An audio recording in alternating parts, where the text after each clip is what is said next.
रचना। मैं सीमा दुबे आप सभी का अपने चैनल में बहुत बहुत स्वागत करती हूँ। मैं डिस्कशन करने जा रही हूँ मणिपुर के सीएम ने आखिरकार क्यों अचानक इस्तीफा दे दिया। रीजन हिंसा तो मई से भड़की हुई थी, लेकिन एक ही दिन में जैसे ही सीएम पद केजरीवाल ने छोड़ा, यानी केजरीवाल हारे, और हारने के बाद दिल्ली का चुनाव, जिसमें कि अब नए मुख्यमंत्री का चयनित होना है, यानी चुनाव होना है, कौन अब दिल्ली की गद्दी में बैठने वाला है। वहीं मणिपुर से बड़ी खबर आई कि दिल्ली में आकर जो नोग थोम्बम यानी एन वीरेंद्र सिंह, जो भारतीय राजनीतिक तथा मणिपुर के सीएम थे, उन्होंने अचानक, जो भारतीय जनता पार्टी के सदस्य भी रहे हैं, उन्होंने आकर दिल्ली में और इस्तीफा दे दिया।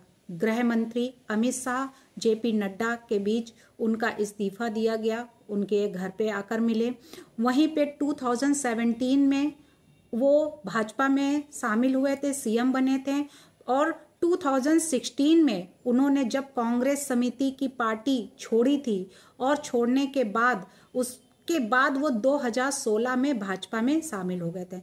भाजपा में शामिल होने के बाद उन्होंने 2017 में वहाँ पे इलेक्शन लड़ा, और फिर उसके बाद में विधानसभा, उसके बाद वहाँ के सीएम पद की कुर्सी पर बैठ गए।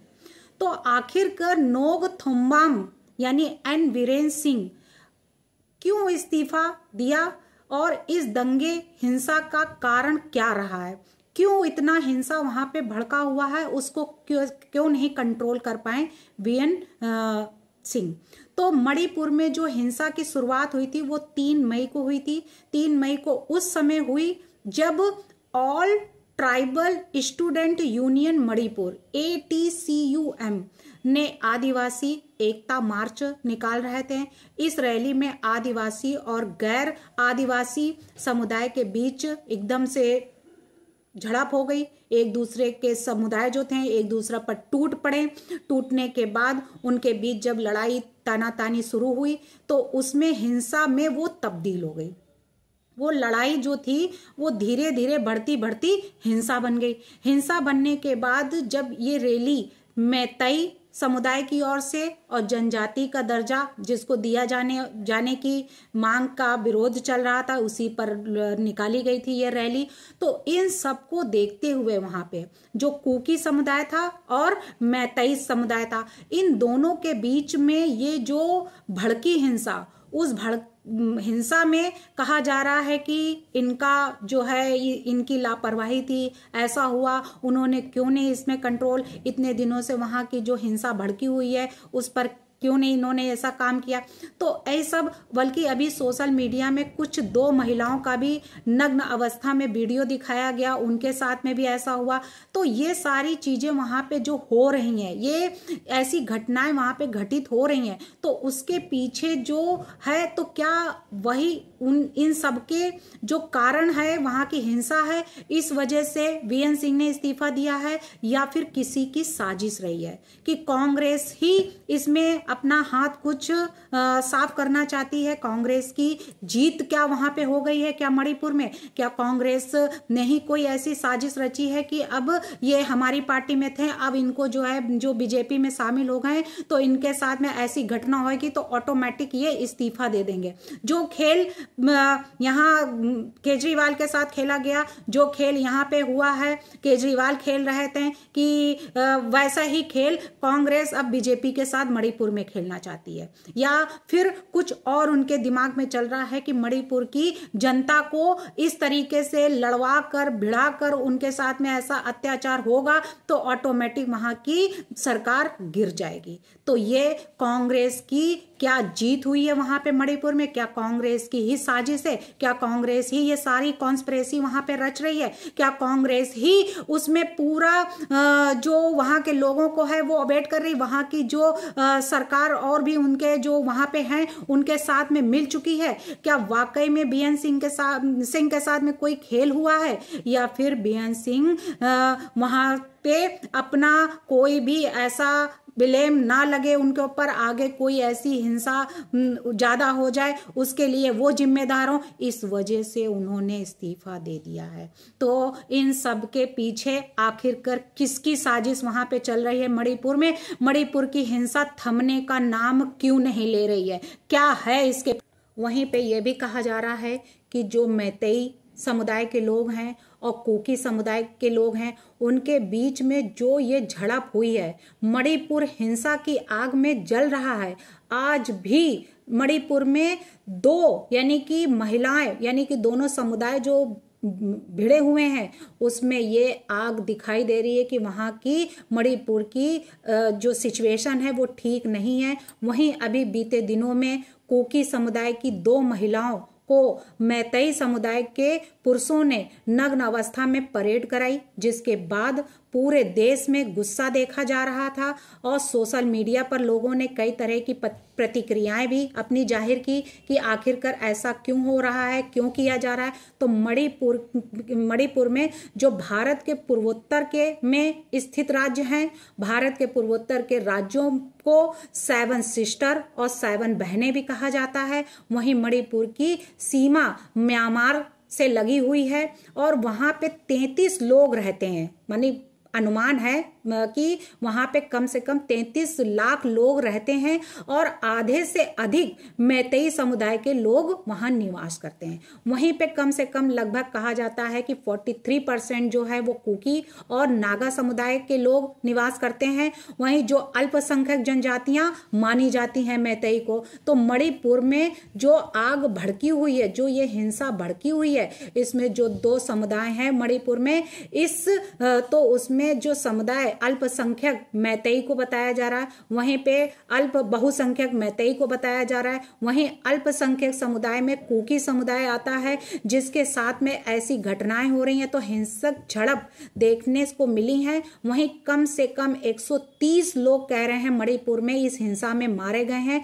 वहीं 400 लोग जो हैं वो घायल हो चुके हैं और अनुमान लगाया जा रहा हिंसा को रोकने के लिए सेना, अर्धसैनिक बलों को, पुलिस को और कई ऐसे हैं जो 60,000 से भी ज्यादा अधिक लोगों को अपने घरों में दूसरी जगहों पर जाने के लिए मजबूर करना पड़ा कि हाँ कि वो अब जाएं और कहीं रहें, उनको सुरक्षित बचाया जा सके।